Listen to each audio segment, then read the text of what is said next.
Hi hello. Group 2 exam நம்ம எல்லாருக்குமே தெரியும். அந்த குரூப் 2 எக்ஸாம் கடந்த 28ஆம் தேதி ஞாயிற்றுக்கிழமை தமிழ்நாடு முழுவதும் பல சென்டர்கள் நடைபெற்று மாணவ மாணவிகள் இளைஞர்கள் எல்லாருமே பல பேர் இதை எழுதியிருந்தாங்க. இந்த குரூப் 2 எக்ஸாம் இதற்கான குவாலிஃபிகேஷன் எனி டிகிரி அப்படி இருந்தாலும் கூட நம்மள பல பேர் இது எழுதுறது இல்லை. அப்படி எழுதாதவங்களுக்கு இதை பத்தி தெரிஞ்சுக்கணும், இதுல எந்த மாதிரியான கொஸ்டின் கேட்பாங்க, மார்க் எவ்வளவு இருக்கும் அப்படிங்கிறதுல ஒரு இதை தெரிஞ்சுக்கணும் அப்படிங்கிற ஒரு ஆர்வம் இருக்கும். ஸோ அதுக்காக இந்த வீடியோ. என்னுடைய ஃப்ரெண்ட் ஒருத்தங்க மதுரையில் குரூப் 2 எக்ஸாம் எழுதிருந்தாங்க. ஸோ அவங்ககிட்ட முன்னாடியே கேட்டிருந்தேன், எழுதி முடிச்ச அப்புறம் கொஸ்டின் கொண்டு வாங்க ஜஸ்ட் ஒரு பார்க்கறதுக்காக அப்படின்னு கேட்டிருந்தேன். ஸோ அவங்க அந்த கொஸ்டின் கொண்டு வந்தாங்க. ஸோ அவங்களுக்கு இந்த வீடியோவில் ஒரு தேங்க்ஸ் சொல்லிக்கலாம். இது மார்க் பார்த்தீங்கன்னா டோட்டலி 300 மார்க் கேட்குறாங்க. 200 கொஸ்டின், அதாவது 200 கொஸ்டின் 300 மார்க் அப்படின்னா ஒரு கொஸ்டினுக்கு ஆவரேஜா 1.5 மார்க் கேட்குறாங்க. இதில் டைம் பார்த்தீங்கன்னா 3 hours கொடுக்குறாங்க. இப்போ 9:30க்கு தொடங்கி 12:30க்கு முடியுது. ஆனால் 9:30 தொடங்கினாலும் 9 o'clock உள்ள போயிடணும். உள்ள போய் நான் அந்த ½ hour அவங்க கைட்லைன்ஸ், அந்த எக்ஸாமினர் கைட்லைன்ஸ் எல்லாமே கொடுக்குறாங்க. ஸோ அதுக்கப்புறம் கைட்லைன்ஸ் கொஸ்டின் பேப்பர் எல்லாமே அந்த டைம்ல இஷ்யூ பண்றாங்க. ஸோ அது பார்த்துக்கலாம். இப்போ அந்த கொஸ்டின் மாடல் பார்த்துக்கலாம். இது பார்த்தீங்கன்னா கிட்டத்தட்ட 136 பேஜ் இருக்கு. கிட்டத்தட்ட 136 பக்கம். இதுதான் அந்த கொஸ்டின் பேப்பர். ஸோ இது ஒரு புக்லெட் மாடலே இருக்கு. ஏன்னா 136 பக்கம் அப்படிங்கும்போது ஒரு புக்லெட் மாடலே இருக்கு. உங்களுக்கு கொஸ்டின்ல பார்த்தா தெரியும். கிட்டத்தட்ட ஒரு புக்லெட் மாடல்லே இருக்கு. இதுல என்ன சொல்ற சீல் அப்படின்ட்டு ஒரு இது கொடுத்துருக்காங்க. சீல் எப்படின்னா இந்த புக்கு ஓப்பன் ஆகாம க்ளோஸ் ஆகுது. அவங்க கையில கொடுத்தப்பறம் அந்த சீலை கிளிக்கிறாங்க. ஜஸ்ட் இது ஒரு பேப்பர் தான், பேப்பர் சீல் தான் இது கிளிக்கிறாங்க. இதுல ஃப்ரெண்ட்ல பாத்தீங்கன்னா முக்கியமான இது ஏபிசி அப்படி 3 கேட்டகரியில கொஸ்டின் உள்ள பிரிச்சிருக்காங்க.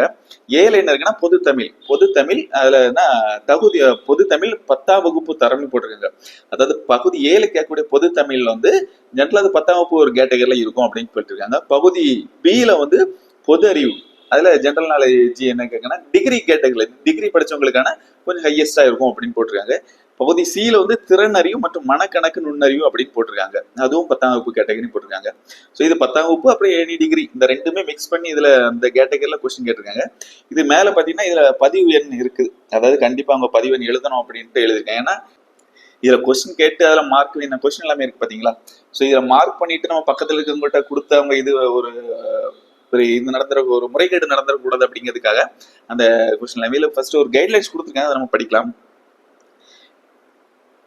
அதாவது இந்த தொகுப்பு இதுக்கு ஒரு ஆன்சர் சீட் கொடுக்குறாங்க. ஓஎம்ஆர் அப்படி இதுல நம்ம எதுவுமே எழுதக்கூடாது. ஓஎம்ஆர் அப்படிங்கிற ஒரு ஆன்சர் சீட் கொடுக்குறாங்க. அதுல தான் நம்ம ஆன்சரை பதிலளிக்கணும். ஸோ அந்த ஷீட்ல தான் எல்லாமே எழுதணும். அதாவது இதுல நீங்க எதுவுமே மார்க் பண்ணக்கூடாது அப்படிங்கிறத திரும்ப திரும்ப அதில் சொல்றாங்க. இதுக்கு பிளெயின் பேஜ் இருக்கு. ஒரு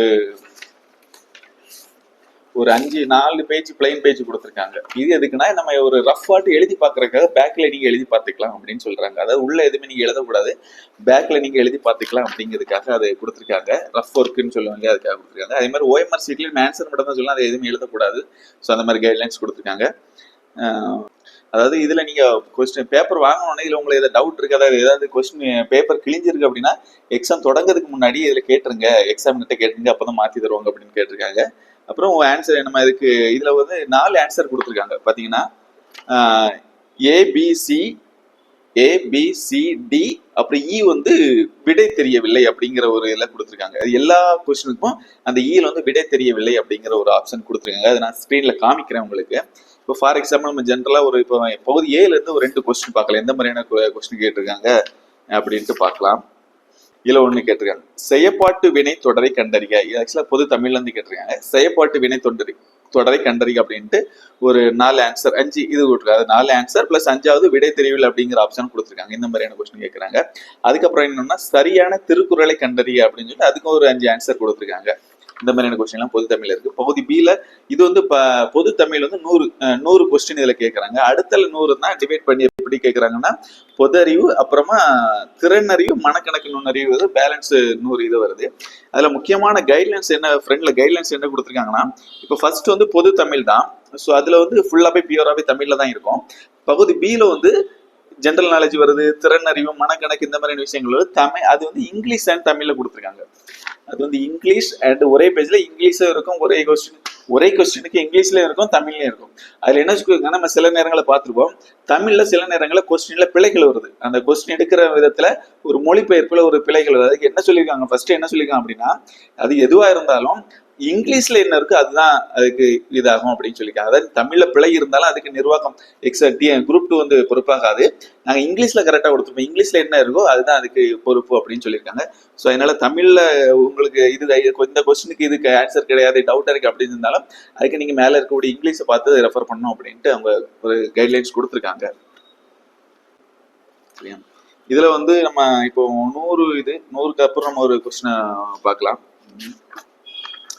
இதுல பொது ஜென்ரல் நாலேஜ் என்ன கேட்டிருக்காங்க, 100க்கு அப்புறம் என்ன கேட்டிருக்காங்க அப்படின்னாக்கி, பின்வருவனற்றுள் எவை சரியாக பொருந்தி உள்ளன அப்படின்னு கேட்டிருக்காங்க. அப்போ ஒரு 4 ஆன்சர் கொடுத்துருக்காங்க. குறிஞ்சி, கிளி, முல்லை, காட்டுக்கோழி, மருதம், வானம்பாடி, நெய்தல், ஆந்தை, பாலை, புறா இப்படின்னு கொடுத்துக்கிட்டு பின்வருவனற்றில் எவை சரியாக பொருந்தி உள்ளன அப்படின்னு சொல்லி இதுக்கு ஒரு 4 ஆன்சர் கொடுத்துருக்காங்க. இதுல எது அப்படின்னு சொல்லி 5வது விடை தெரியவில்லை அப்படிங்கிற ஒரு ஆப்ஷன் கொடுத்துருக்காங்க. இது வந்து பொது அறிவு.